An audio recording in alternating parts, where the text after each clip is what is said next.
Israel और America के हमले झेलने और जवाबी कार्रवाइयों के बाद ईरान में अब युद्ध थम गया है, लेकिन तनाव अभी भी बरकरार है। दोनों ओर से मिसाइलों और फाइटर जेट्स की आवाजें तो नहीं आ रही, लेकिन बयानबाजियों का दौर जारी है। ईरान को इन हमलों में कितना नुकसान पहुंचा, इसकी परतें खुलनी बाकी है, लेकिन इजराइल और अमेरिका की ओर से किए गए कुछ बड़े दावों की पोल जरूर खुल गई है। इजराइल और अमेरिका दोनों ने ही दावा किया था कि ईरान के बैलिस्टिक मिसाइलों के जखीरे को खासा नुकसान पहुंचा है। इजरायली मिसाइलों और अमेरिकी बंकर बस्टर बमों ने ईरान के परमाणु कार्यक्रम को भी खासी चोट पहुंचाई है। खासकर फोर्डो न्यूक्लियर प्लांट को तो पूरी तरीके से तबाह कर दिया गया है। लेकिन इस बीच इजराइल के रक्षा मंत्री इजराइल काट्स का एक बयान सामने आया है, जिससे इजराइल और अमेरिका के दावों की पोल खुल गई है। हाल ही में इजराइल के रक्षा मंत्री ने एक इंटरव्यू में कहा, ईरान को कहा गया है कि वो खतरनाक स्तर तक एनरिच किए गए यूरेनियम को लौटा दे। अमेरिका और इजराइल ने ईरान से कहा है कि उसे अपना एनरिच यूरेनियम सौंपना होगा। शुरू से ही ये स्पष्ट था कि हमला आसपास के बुनियादी ढांचों को तबाह करने के लिए था, परमाणु सामग्री को खत्म करने के लिए नहीं। ईरान पर इजराइल के हालिया हमलों का उद्देश्य उसकी क्षमताओं को बेअसर करना था। आज उनके पास परमाणु बम बनाने का कोई तरीका नहीं है, क्योंकि हमने यूरेनियम को ठोस रूप से बदलने वाली ट्रांसफर सुविधा को भी नष्ट कर दिया है। इजराइल काट्स ने इस दौरान ये बड़ा खुलासा करते हुए कहा कि इजराइल को नहीं पता था कि ईरान के सभी एनरिच यूरेनियम के भंडार कहां रखे हुए हैं। इजराइल के रक्षा मंत्री के इस बयान से ये तो साफ हो गया है कि अमेरिका द्वारा 3 न्यूक्लियर केंद्रों पर गिराए गए बम से बहुत ज्यादा नुकसान ईरान को नहीं हुआ। साथ ही ईरान के उन दावों को भी बल मिलता है जिसमें कहा गया था फोर्डो से यूरेनियम हमले से पहले ही हटा लिए गए थे। Aim right, achieve big. At KR Mangalam University, we provide you the platform to turn your dreams into reality. At KR Mangalam University. इस तरह के दावे कुछ यूरोपीय देशों ने भी किए थे। यूरोपीय देशों का भी मानना है कि ईरान के मुख्य परमाणु स्थलों पर अमेरिकी हमलों के बाद भी ईरान के पास एनरिच यूरेनियम भंडार काफी हद तक बरकरार है। ईरान के परमाणु केंद्र फोर्डो, नंताज और इस्फहान पर अमेरिकी B-2 बॉम्बर के हमले से पहले फोर्डो के पास ट्रकों की मूवमेंट देखी गई थी। इस आधार पर कई खुफिया एजेंसियों ने आकलन किया है कि ईरान ने फोर्डो से अपने एनरिच यूरेनियम हटा लिए थे। ये भी दावा किया गया कि ईरान के पास वेपन ग्रेड के लगभग 408 किलोग्राम यूरेनियम भंडार है। यहाँ ये बताते चलें कि एनरिच यूरेनियम से ही परमाणु बम बनाया जाता है। माना जाता है कि ईरान अपने यूरेनियम को 60% तक एनरिच कर चुका है। अगर एनरिचमेंट का ये स्तर 90% तक पहुंच जाता तो ईरान परमाणु बम बनाने में सक्षम हो जाता। खामनेई को मारना चाहते थे, मौका ही नहीं मिला। काट्स। इजरायली रक्षा मंत्री काट्स ने इस दौरान ईरान के सर्वोच्च नेता को लेकर इजराइल और अमेरिका दोनों के दावों की भी पोल खोल दी। जंग के दौरान अमेरिकी राष्ट्रपति के एक बड़े दावे ने हलचल मचा दी थी, जब उन्होंने कहा था कि हमें पता है कि खामनेई कहां छुप कर बैठा है, लोकेशन भी पता है, लेकिन हम खामनेई को मारना नहीं चाहते।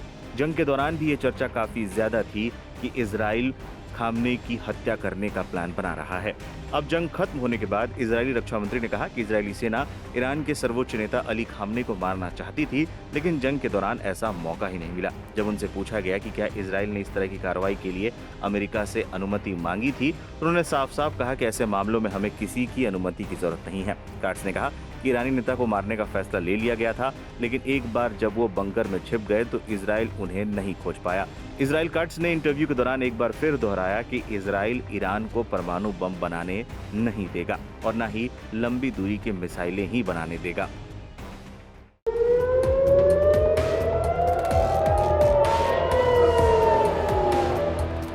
ईरान और इजराइल के बीच चले 12 दिनों के युद्ध के बाद दोनों देशों के आकाश में अब शांति है। अब मिसाइलों की बारिश और लड़ाकू विमानों की आवाजें नहीं आ रही हैं, लेकिन जमीन पर मलबा ही मलबा दिख रहा है। दोनों देशों को भारी नुकसान हुआ है। अब दोबारा से सब कुछ ठीक ठाक करने की कोशिश जारी है। इस युद्ध से इजराइल को कितना फायदा हुआ इसका अंदाजा लगाया जा रहा है, लेकिन ईरान की मुस्लिम मुल्कों के बीच दबदबा काफी बढ़ गया है। युद्ध खत्म होने के बाद खाड़ी देशों के वो मुल्क जिन पर इजराइल की मदद का आरोप लगा था, वो अब डैमेज कंट्रोल में जुट गए हैं। ईरान का पड़ोसी मुल्क अजरबैजान पर युद्ध के दौरान इजराइल की मदद का आरोप लगा था। जंग थमते ही अजरबैजान ईरान से डैमेज कंट्रोल में जुट गया है। इसी के तहत शुक्रवार को अजरबैजान के राष्ट्रपति इल्हाम अलीयेव ने ईरान के राष्ट्रपति पेजेश्कियन से बात की। अजरबैजान के राष्ट्रपति ने इस बातचीत के दौरान ईरान से कहा कि जंग में हमने इजराइल की कोई मदद नहीं की, हम पर झूठा आरोप लगाया जा रहा है। ईरान की मेहर न्यूज एजेंसी के मुताबिक जंग के दौरान अजरबैजान पर इजरायली ड्रोन को अपने एयर स्पेस में एंट्री की इजाजत देने का आरोप है। अजरबैजान ने इस मामले में निष्पक्ष जांच की मांग की है। अजरबैजान पर इजराइल की मदद का आरोप।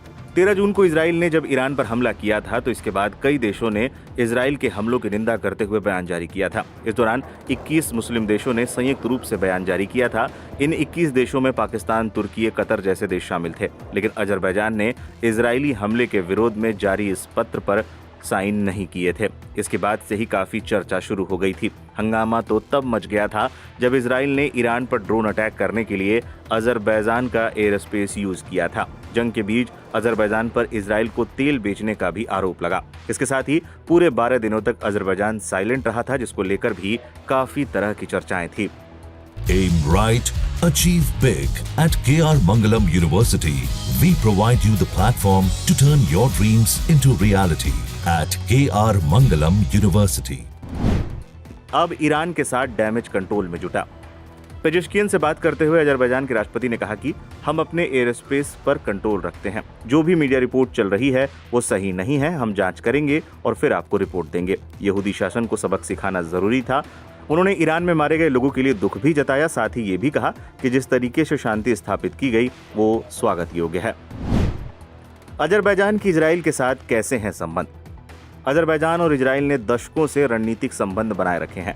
अजरबैजान इजराइल को तेल का एक प्रमुख आपूर्तिकर्ता है। इसके बदले इजराइल अजरबैजान को हथियार, ड्रोन, एयर डिफेंस सिस्टम देता है। 2020 के नागोर्नो काराबाख युद्ध के दौरान ये संबंध और गहरे हुए थे, जब इजरायली हथियारों ने अजरबैजान की युद्ध के मैदान में सफलता में निर्णायक भूमिका निभाई थी।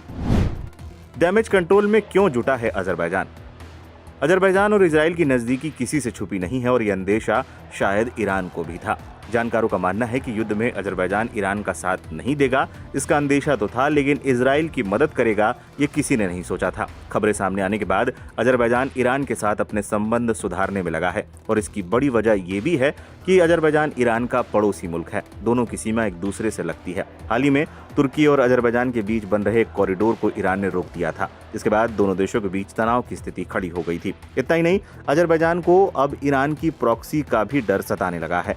2012 से 2016 के दौरान ईरान के प्रॉक्सी हिजबुल्लाह ने अजरबैजान में खूब तांडव मचाया था। अजरबैजान को ये भी डर सता रहा है कि हिजबुल्लाह एक बार फिर देश में अस्थिरता पैदा कर सकता है।